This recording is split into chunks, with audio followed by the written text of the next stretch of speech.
কেন মৃত্যু যন্ত্রণা হবে, জান কবজের কষ্ট হবে কার? আল্লাহ বলেন কেন? এই ফালা সাদ্দাকা ওয়ালা সাল্লা, আল্লাহ বলেন কারণ হলো সে আমি আল্লাহর কথায় বিশ্বাস করে নাই, আমি আল্লাহর উপরে বিশ্বাস করে নাই, এবং ওয়ালা সাল্লা, 5 ওয়াক্ত নামাজ আদায় করে নাই। এজন্য ভাইয়া, যার ঈমান নাই তার মৃত্যু যন্ত্রণা হবে, যার নামাজ নাই আল্লাহ বলছে সে ভীষণ কষ্ট পাবে মৃত্যুর সময়, আর বাকিটা তো আছে। ওয়ালাকিন কাযযাবা ওয়া তাওয়াল্লা, বরং সে আমি আল্লাহর উপরে মিথ্যা আরোপ করেছে, ঈমান আনে নাই। ওয়া তাওয়াল্লা, আমার প্রতিটা হুকুম থেকে মুখ ফিরাইয়া নিছে। আল্লাহ বলেন সুম্মা যাহাবা ইলা আহলিহি ইয়াতামাত্তা, আমার নাফরমানি করছে, আমার বিরুদ্ধাচরণ করছে, আমার হুকুমের উল্টা করছে, অথচ এর পরেও স্ত্রী সন্তান পরিবারের মাঝে গর্ব কইরা অহংকার কইরা আনন্দ ফুর্তিতে জিন্দেগি কাটাইছে। চিটারি বাটপারি, অন্যায় দুর্নীতি অনিয়ম, নামাজ নাই, বন্দিগি নাই, হালাল হারামের পার্থক্য নাই, এরপরেও গড় সংসার বউ বাচ্চার মধ্যে এভাবে চলছে, মনে হয় যেন কোনো টেনশনই নাই।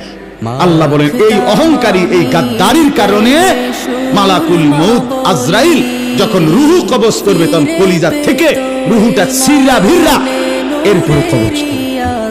আল্লাহ আমাদেরকে মাফ করে দেন। আল্লাহ তাআলা শেষ বলেন, আমি যেটুকু পড়ছি, আউলা লাকা ফাআউলা সুম্মা আউলা লাকা ফাআউলা। আল্লাহ বলেন বান্দা, এই বান্দা, আমি 4 বার বলছি বান্দা, 4 বার তোমার জন্য দুর্ভোগ, তোমার জন্য দুর্ভোগ, তোমার জন্য দুর্ভোগ, তোমার জন্য দুর্ভোগ। 4 বার আউলা লাকা ফাআউলা সুম্মা আউলা লাকা ফাআউলা। এটা হলো 4টা। কেন 4টা কেন?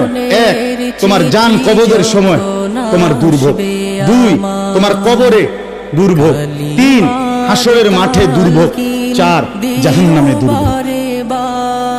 তুমি জান কবজের সময়ও কষ্ট পাইবা, তুমি কবরেও কষ্ট পাইবা, তুমি হাসরেও কষ্ট পাইবা, তুমি জাহান্নামেও কষ্ট পাইবা। আউলা লাকা ফাআউলা সুম্মা আউলা লাকা ফাআউলা। আয়াহসাবুল ইনসানু আন ইউতরাকা সুদান। আল্লাহ তাআলা বলছে, মানুষ তুমি কি ভেবেছো আমি তোমাকে এমনি এমনি ছেড়ে দেব না? কি ভাবছো? এমনি এমনি অনর্থ কোন উদ্দেশ্য ছাড়াই আমি তোমার এমনি বানাইছি না? বান্দা ফাহাসিবতুম আন্নামা খালাকনাকুম আবাতা। আল্লাহ তাআলা বলেন, বান্দা তুমি কি এই ভেবেছো আমি তোমাকে বেহুদা বানাইছি?